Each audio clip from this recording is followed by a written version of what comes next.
Joining us today at GetMirrored is Dr. Seemab Shaikh, who is a renowned ENT surgeon across India and the international world of ENT, very much based in our very own Pune camp area.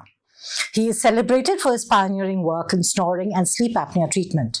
As the founder president of the Indian Association of Surgeons for Sleep Apnea, he has spearheaded awareness and treatment initiatives across India. Dr. Shaikh was also instrumental in developing the Indian guidelines for obstructive sleep apnea, a key reference for professionals in the field. With over 20 years of experience as a sought-after guest faculty at workshops and conferences, he has made massive contributions both nationally and internationally. His contributions in the field of ENT are not just restricted to the field of snoring and sleep apnea, but he is known to be a very reputed ENT surgeon in the fields of sinus diseases, deafness issues, and nasal allergies too. So let's welcome Dr. Seemab Shaikh. Dr. Seemab Shaikh, thank you so much for joining us today at GetMirrored. So let's start with sleep. How many hours do you think we should ideally be sleeping? And should a person be sleeping 7 to 8 hours? So at the outset, thank you, Ayman, for having me here. Thank you, Pune Mirror, for getting me on board. And it's always a pleasure. I've been reading the paper for many, many years now. And it brings out fantastic city-related points with regards to social justice, infrastructure, health, and just seems to be getting better and better by the day. So I congratulate you all for this kind of... So you're asking me how many hours do you sleep a night? Should you sleep? So ideally, you should have about 8 to 9 hours of sleep, preferably always at a stretch, continuous. So break in sleep is as bad as any disorder of sleep. You need to sleep at a stretch. And is an afternoon nap very important as well? Yes, of course. But that does, it's not like you can compensate the deficit by an afternoon nap. The afternoon nap is like a power nap. So you have to understand one simple thing. We have a cycle of sleep, which is like about an hour and a half each, where you go through 4 stages. So you have to actually go down to the 4th stage and come up to finish that one cycle.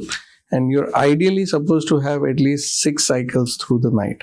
And that's the reason why that entire sleep becomes... So for example, if I was to just give you a small little simple example, that if you have an early morning flight or any early morning thing to catch, and you wake up with the alarm, that alarm breaks that cycle of yours. So one of the cycles is broken.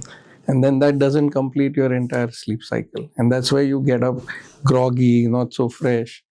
So you must have a continuous sleep pattern, always. Another question is about snoring. Now, why is snoring such a big cause of concern today?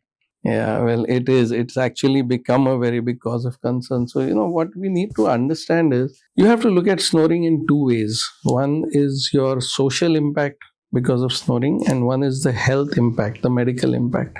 So most people today actually turn across and they come across for the social impacts of snoring, because you have problems sleeping with your bed partners, you have problems, people who are in the marketing field cannot share rooms with other people.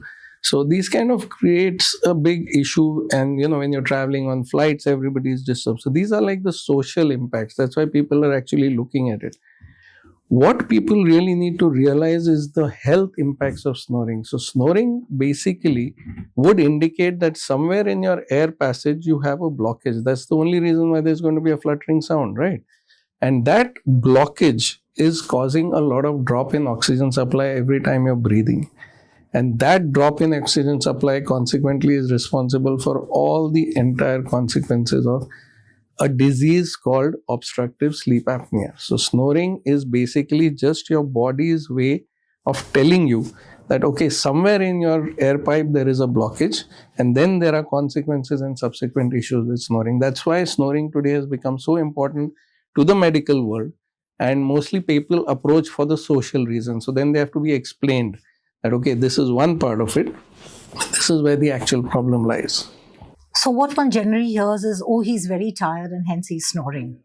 So doctor, could you just throw some light on the myths and the facts surrounding? Yeah, so these are exactly the myths. A lot of patients come across and they tell, oh, my grandfather used to snore, my father used to snore, my uncle snores, what's the big deal?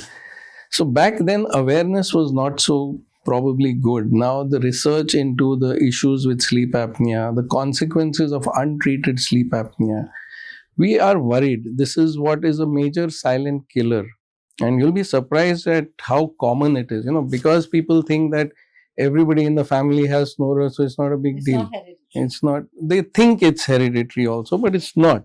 So a recent study done at the All India Institute of Medical Sciences out of Bhopal has come out with very, very shocking facts. And it's a very, very evidence-based study which shows that the incidence of sleep apnea in India, we had global incidences anyways, but in India now we've come to the understanding that it's about 34% and above. 34% and above. That's right. Extrapolate that, and you're talking about one person amongst every three people. And in a family of 3 or 4, there is a snorer in every family. And that's why people tend to think it's common. It's not something to be so worried about, which is not the case. So those myths really need to be busted, that don't take snoring lightly. There are consequences of not looking into it. And that's what you need to really go ahead and find. So does sleep deprivation also lead to snoring? Is that one of the facts? No, it's the other way around actually. Snoring would cause sleep deprivation because it's not only deprivation to the patient but also to the partner. So that causes all the other neurocognitive issues that come in. So one of the two major complications of untreated sleep apnea are related to the brain and the heart.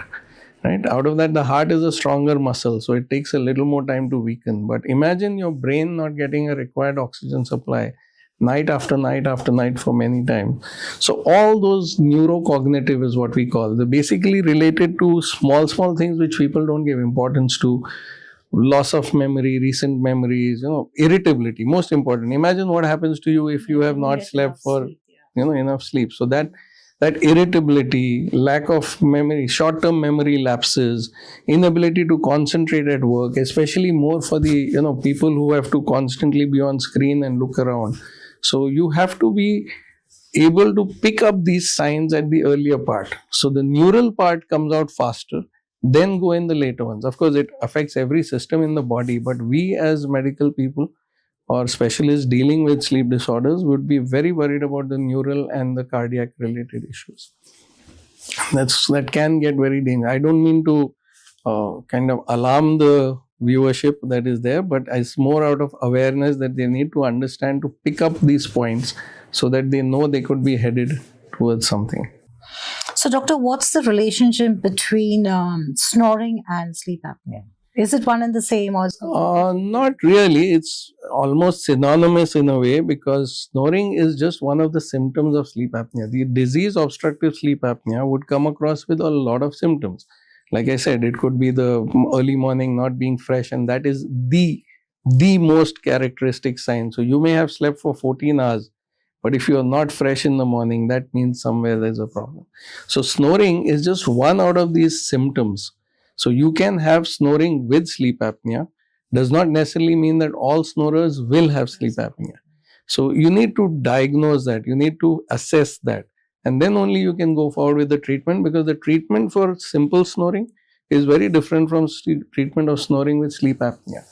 So like I said to you earlier, snoring is just one way of your body telling you that there is a problem, please look into it. And as you said, that it definitely affects relationships and the overall. Oh yes, you will be surprised at the number of marriage counselors who are now aware, actually sending back patients to me to have an assessment because of the snoring issues, because it does affect interpersonal relationships. It affects your productivity. The world is waking up to it also for the same reason. Western countries see the loss of productivity in these things, and that's why it's very important. It affects relationships of every kind, work and personal. Do young children also have sleep apnea? Yes, young children are also known to have sleep apnea, but in fact they are the easiest to treat. It's more complex to treat in an adult, whereas in children the matter is quite simple to diagnose and treat. But as young as how much? No, as young as even a 1.5, 2-year-old.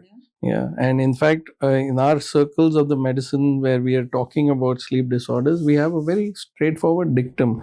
You catch them young so that you can treat them very well, because they are very, very easily treatable. Not to say that the adults are not, but it is much, much easy to treat a pediatric sleep apnea so that he doesn't transform into an adult sleep apnea. So you've got to hit them young if you're able to catch them. Is there any correlation, doctor, between dreaming and sleeping? Yes, of course. So dreams. So when I mentioned to you about the 4 stages of sleep, the fourth stage, the REM sleep, is where the dreams actually happen. So having your dreams is a good sign. It means you have reached down to that level of sleep and then come up again. Right? So it's good to dream. It is definitely not in the day. Don't daydream. Get yourself to do things. But yes, in the night, dreams are they're a good sign. They're a good sign. A good sign. Do all these today, we get all these sleeping apps which on the mobiles and watches. Does that really help? Does it really identify sleep apnea? Yeah, so I get a lot of patients with this data nowadays. And everybody is very tech savvy, so they approach and they just lay down the data in front of you and they show. So by all means, these apps and these new devices definitely have a role to play. But the thing is, even a common man has to understand that based on these apps, I cannot take a scientific decision. We will need more investigation. So these apps, what they do is they kind of give you your patterns of sleeping, your patterns of disturbance, 10 days, 15 days, which positions you've had problem in, which positions are better. So definitely there is valuable information coming out of that. They talk about oxygen fall and everything. They talk about breathing issues. So there is valuable information coming out of the apps. I won't write them off. But we can't really base our complete scientific decisions based on just apps. You still need to do your sleep studies, you need to do your polysomnographies, you need to do an investigation to confirm. So, doctor, do these nasal sprays and eye masks and iPads really help? Does that improve sleep? So the iPads and eye masks to a certain extent, because it gives you that darkness to be able to. Nasal sprays are to be used with very judiciously for the required indications. You can't just go across the counter and pick up some stuff and start using it, because all of them will have side effects also, if at all.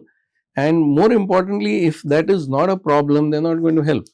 So there is a lot of marketing that happens with these kind of things, but a person has to understand that any medicated say spray or tablet or drop has certain indications. You can't just use them randomly across the counter. If you have allergies, yes, they are necessary. If you've got some nasal blockages, yes, they come into handy. But you just can't go ahead and use it and think that my snoring is going to go away. Doctor, you did say that it's treatable, and the younger you catch them, the treatment gets easier.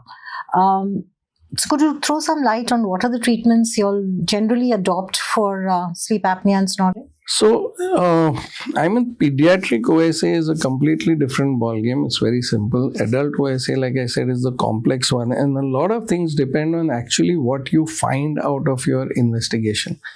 So, when we talk about obstructive sleep apnea, it's an obstruction for some reason or the other. It could be just a small, simple tissue swelling, or it could be a proper block.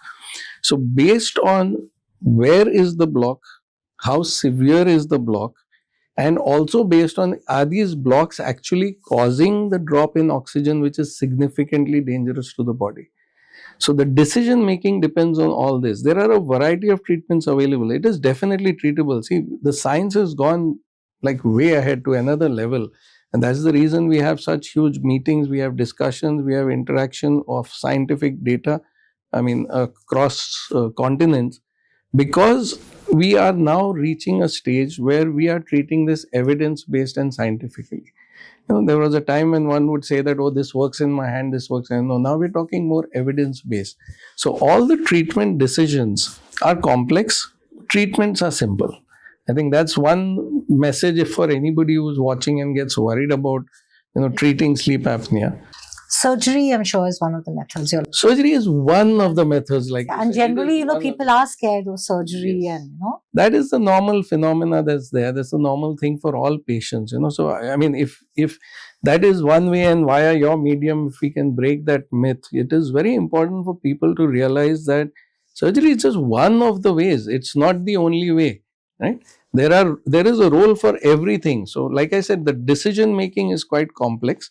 That's where the in-depth knowledge and understanding is very important. So you can have things that may be needed to open up the airway. You can have, devices which try to pull your tongue outside. You have other devices which work pushing in oxygen forcibly into your system. There is surgery. Even in surgery, a lot of things have changed. Everything is now evidence-based. Tools and technology has, made things so beautiful now. So one of the things we keep hearing, doctor, is that you need to do a sleep study.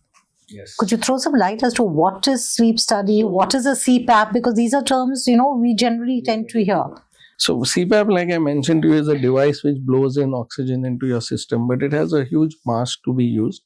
And it is definitely indicated as one of the very most common, or rather most commonly used treatments in the earlier parts. Now with multi-disciplines coming into the picture, then there are roles for other disciplines also. So CPAP is just a device which actually pushes in oxygen into your system when you're not able to sleep. So it's like a ventilator in the ICU. When the patient is unconscious, it's giving the oxygen. So this is a device which is a kind of ventilator is not exactly the right word, but it kind of pushes in oxygen, which does not require an oxygen cylinder, by the way, another myth. So it just takes in the atmospheric oxygen and pushes it in. And you have to use it every night? Yes, you have to use it every night. And that prevents snoring as well. That would by default prevent snoring because it's keeping that obstruction open. So by default, the snoring would go away. But it may not be as simple as it sounds. So see, sleep study is the easiest way to diagnose sleep apnea. Right? So there are two ways to do it. One, you could do it in the hospital with a lot of leads all across you, because that checks your brain signals, your eye signals, your muscle signals and everything. Sometimes it's a little cumbersome for patients to move into a hospital and then do that. Of course, that is one of the most ideal ways to do it. But across the globe, and especially in our country also, what we are popularizing is a home-based kind of a situation where it's a screening. Right? So a sleep study is a screening, the initial level 3 as we call it. I won't get into technical details, but the level 1 which I told you is the best way to do it. But we tend to do screening by a sleep study device, whereby you just have very simple 2 belts, one belt on your chest, one belt on your abdomen. Everybody knows about the pulse oximeter because of COVID. And you have a small cannula just under the nose which checks your airflow. So this is a simple battery operated device which you have to just put on at night in your own house, and it kind of records everything, and it's very mobile. You can actually go and get up to the washroom and things like that also if you need to. And that records your data of the sleep that you have had through the night. So you need to use it the entire night. Through the entire night. And obviously your sleep may not be imagine having something on you so you're not going. But that's kind of factored in when all the indices and everything is brought out when we take the sleep study. And that is, I think, a very important way, along with whatever devices and the apps that we have. If you supplement that with a sleep study, then you get a much more perfect diagnosis. So, doctor, you've spoken to us in brief about all the treatments that are available. Could you also suggest any diet, exercises, all that, a lifestyle change is important too? Very important. So that's the first thing that when we have, because overweight patients have a much more higher risk of sleep apnea, obstructive sleep apnea. It's a scientifically known fact. Obese patients definitely do. So one of the first things that we do talk to the patient about is lifestyle modification. But this has to go parallelly.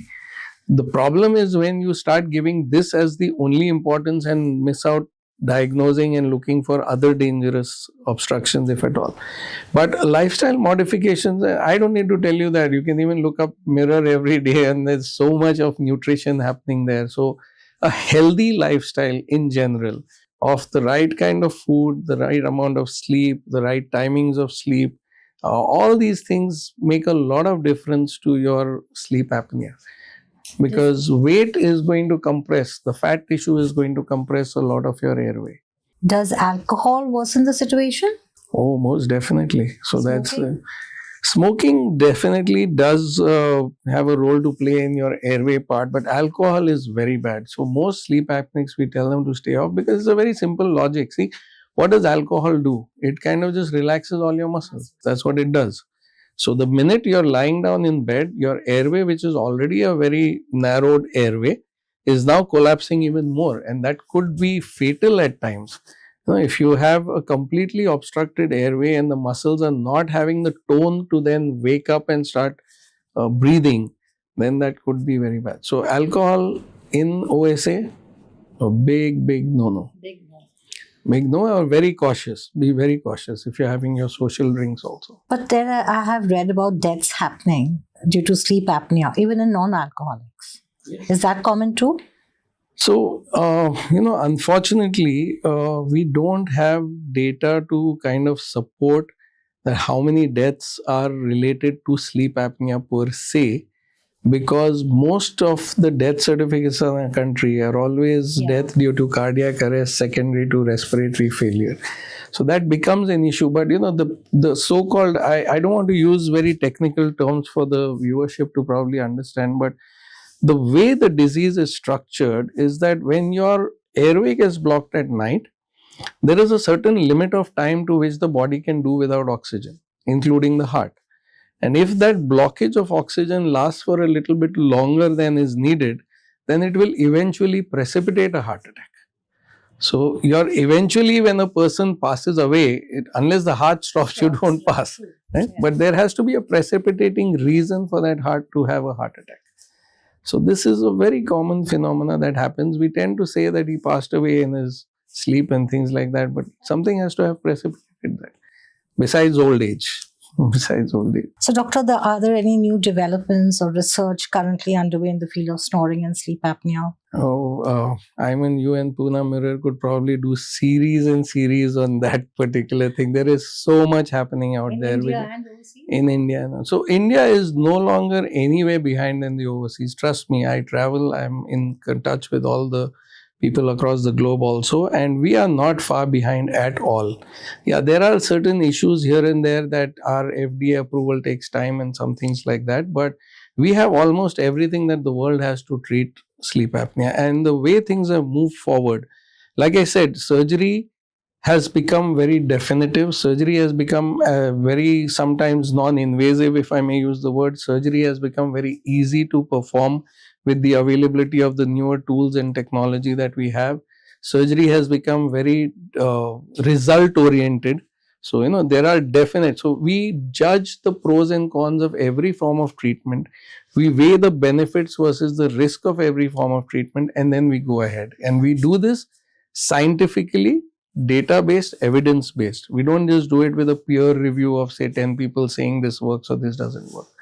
So there's a lot that has happened. I mean, people today should not be even thinking about not getting good results in the treatment of sleep apnea and snoring. The results are good. The jury is out there. I mean, the results are there on the wall for everybody to see. I think what happens, a lot of people in India especially don't realize that snoring could be a problem. Yes. There are lots of myths surrounding snoring, and I think this kind of a podcast and with your expertise and what you say, I'm sure is going to help our viewers a lot. I'm really glad. I wish we can make that difference, because the myths need to be broken. Yeah. The myths definitely need to be broken, where people think that, you will be surprised at the number of people that I see who approach me, middle-aged couples, young couples today, who are actually sleeping in separate rooms. I think recently there was an article, I think I'm not recollecting where I saw that, but about sleep divorce. Yes, that's a new term, sleep divorce. And everybody's working, everybody's got to have their sleep, right? So you need to get this understood that snoring can be treatable so that you can lead your normal life. So, doctor, what advice would you like to give our viewers as to the effective treatments are there for snoring? And what would your advice be for them? My first advice to everybody would be, please be aware of this situation. Please be aware of this disease. Please don't get paranoid about. So we have this thing always where we tend to think that, okay, if I'm going to get myself tested and then something comes up and then this is going to get worse and that. Please understand that there is a, very good form of treatment available for this disorder.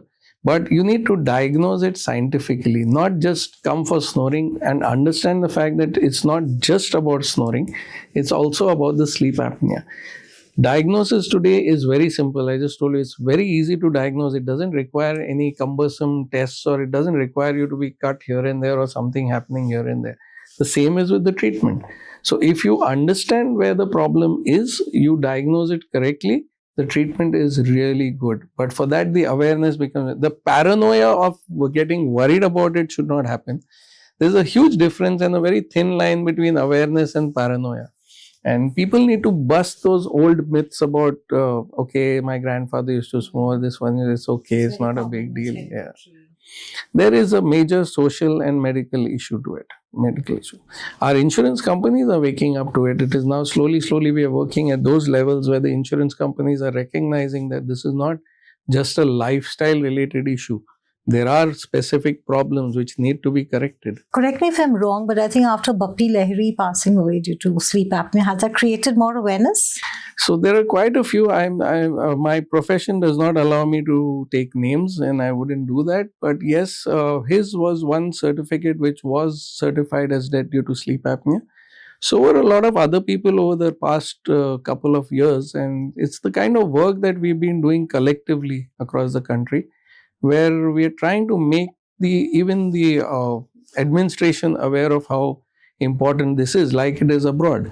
So any person who is responsible for the lives of other people with him or her, be it a car driver, a pilot, an engine driver, a bus driver, they need to be really screened for these kind of things, because this is something which can be fatal to a lot of other people. So we need to have those situations in place where people are tested for these kind of things. And we're not talking about, so we're being very scientific. We're not going to test everybody randomly. Those who are screened, who are more at risk, should definitely go and get tested. So, Dr. Seemab, this seems like such a vast topic that just one chat or podcast with you is certainly not enough. And I hope I can invite you again, and probably we could do a series on sleep apnea, snoring, which is certainly going to benefit our viewers. Thank you. I mean, definitely, it would be my pleasure to come and try and do whatever I can, what I've been trying to do for the past 2 decades also. And if it makes a difference to everybody's or somebody's life, it's always worth it. I would love to be here again and have a chat with you. I'll certainly invite you again. Thank you so much. Thank you. Thank you. Thank you. Thank you, Pune Mirror.